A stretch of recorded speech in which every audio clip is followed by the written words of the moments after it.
Olá pessoal, tudo bem com vocês? Na videoaula de hoje nós vamos estudar o módulo 127 e 128 que está na página 67 do nosso material.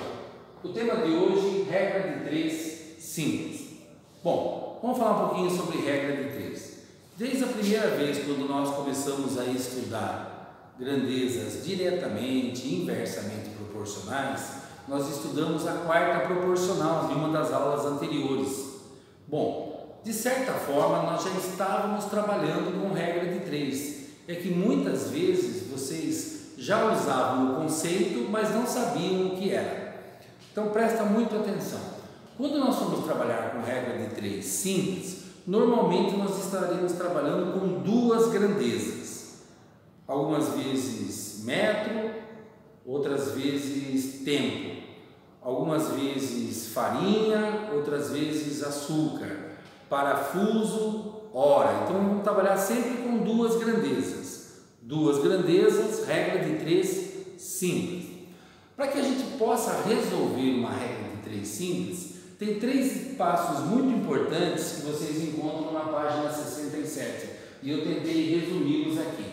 O primeiro, separar as grandezas, descobrir quais e o que são cada uma delas. Segundo passo, depois feito isso, você precisa verificar se as grandezas são diretamente ou inversamente proporcionais. Lembrando sempre, quando duas grandezas são diretamente proporcionais, se eu aumento uma delas, a outra também vai aumentar. Se eu diminuo uma delas, a outra também vai diminuir, diretamente proporcional. E no caso de grandezas inversamente proporcional, o que é que vai acontecer? Aumentando uma das grandezas, a outra necessariamente diminui. Eles fazem essa gangorra. Veremos alguns exemplos disso. E por último, você resolve e encontra o valor procurado. O primeiro exemplo que nós temos aí, ele fala basicamente sobre duas grandezas: farinha e açúcar. Pode ver que eu estou na primeira parte aqui, ó, separar as grandezas. Muito bem, ele fala que para uma determinada receita eu uso 7 xícaras de farinha para 2 xícaras de açúcar. Aí a pergunta é a seguinte: quantas xícaras de farinha eu vou utilizar para 12 xícaras de açúcar? Prestaram atenção? Para 7 de farinha, 2 de açúcar. Quantas de farinha eu preciso para 12 de açúcar? Primeira coisa, quando ele diz aqui para separar as grandezas, o que é que eu fiz? Eu coloquei farinha e farinha, açúcar e açúcar. Observe agora, se com 2 xícaras de farinha, perdão, 2 xícaras de açúcar, eu tenho 7 de farinha, o que aconteceu com o açúcar? Açúcar aumentou. Quando você for trabalhar com regra de 3, a partir de agora você vai usar uma flechinha. Tá? E a flechinha faz o seguinte: ela sempre aponta para onde tem aumento, para o lado maior. No caso aqui, se eu for colocar uma flechinha aqui, a flecha está para baixo. Por quê? Porque 12 é maior do que 2. Está claro isso? Perceberam? 12 é maior do que 2. A flecha sempre aponta para o maior. Essa é uma técnica que eu uso e gostaria que vocês tentassem usar assim. A flecha sempre aponta para o maior. Agora, se com 2 xícaras, eu vou apagar essas daqui para não atrapalhar o nosso cálculo aqui. Se com 2 xícaras de açúcar eu preciso de 7, se eu aumentei açúcar, eu vou aumentar a farinha ou vou diminuir? Vou aumentar. Então, se vai aumentar, o x tem que ser maior do que o 7. Então, a flecha também apontou para baixo. O que acontece quando as duas flechinhas apontam para o mesmo lado? Diretamente proporcional. Elas sendo diretamente proporcional, então se as duas apontam para baixo ou se as duas apontam para cima, ela é diretamente proporcional. E sendo diretamente proporcional, como é que eu resolvo? Eu monto a proporção.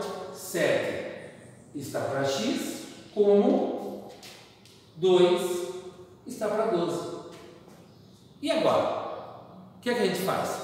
Simplesmente nós vamos resolver a regra de 3 utilizando a propriedade fundamental da proporção. Multiplicação cruzada. O produto dos meios é igual ao produto dos extremos. Então eu vou ter o quê? 2 que multiplica x é igual a 7 que multiplica 12. 2 que multiplica x, 2x. 7 que multiplica 12, vamos lá? 7 vezes 2, 14. Vai 1, 7, 1, 7, 1, 8. 84. Então agora o x é 84 dividido por 2, ou seja, eu vou utilizar 42 xícaras do quê? 42 xícaras de farinha. Ah, professor, mas ficou exatamente igual ao que a gente já fazia. Sim, porque essa regra de 3 foi diretamente proporcional. Tá bom? Vamos ver agora um outro exemplo de regra de 3. Bem, pessoal, vejamos o seguinte exemplo agora.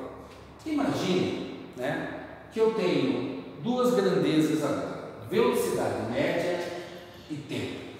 Na seguinte condição: em uma determinada esteira, um objeto a 45 km por hora, ele demora 4 horas para percorrer um tempo. Seria até às vezes mais fácil, em uma determinada estrada, por exemplo, um trator, um caminhão que não tem uma velocidade tão grande, a 45 km por hora, ele demora 4 horas para fazer um determinado trajeto.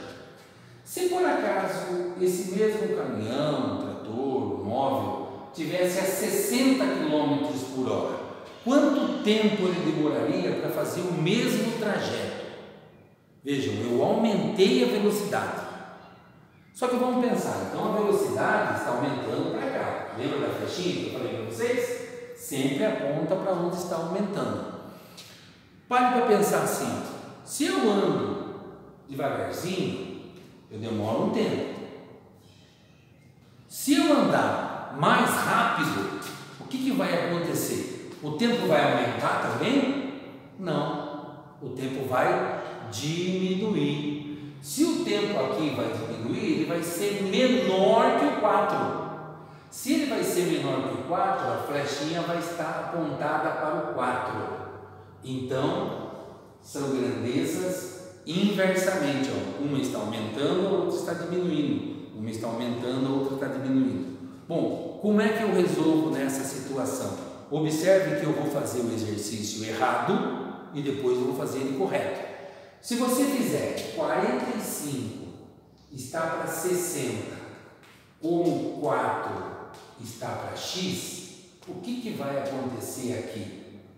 4 vezes 60 vai dar 240, tá certo? Quando você pegar 240 e dividir por 45, vai dar um valor maior do que 4. Então o exercício vai estar errado. Então eu vou descobrir que está errado. Pode até fazer, para o vídeo agora e faz o cálculo, desse jeito que está aqui. Bom, se você fez o cálculo, você descobriu um valor maior do que 4, porque 4 vezes 45 é 180, aqui já deu 240, então deu um valor maior. Então o que é que eu faço, professor? Você faz isso aqui, ó, 45 está para 60, assim como, lembra que nós fizemos com grandezas inversamente proporcionais? Se é inversamente, eu tenho que mudar a posição. Mudar a posição. Eu tenho, ó, vou até marcar aqui, ó, inverso. Você tem que inverter aqui. Agora é só multiplicar cruzado. Então eu vou ter o quê? 60 vezes x é igual a 45 vezes 4. 60x é igual. Quanto é 45 vezes 4? Muito bem, 180. Maravilha! E agora? O x, 180 dividido por 60, ou seja, 3 horas. Então, quando eu aumentei a velocidade, o que aconteceu com o tempo? Diminuiu, ok? O resultado, 3 horas. Eu espero que vocês tenham entendido. Qualquer dúvida, vocês assistem a aula de novo. E como tarefa, o módulo 127 e 128, os exercícios do 1 ao 6 que começam na página 83. Bons estudos, fiquem com Deus e até uma próxima.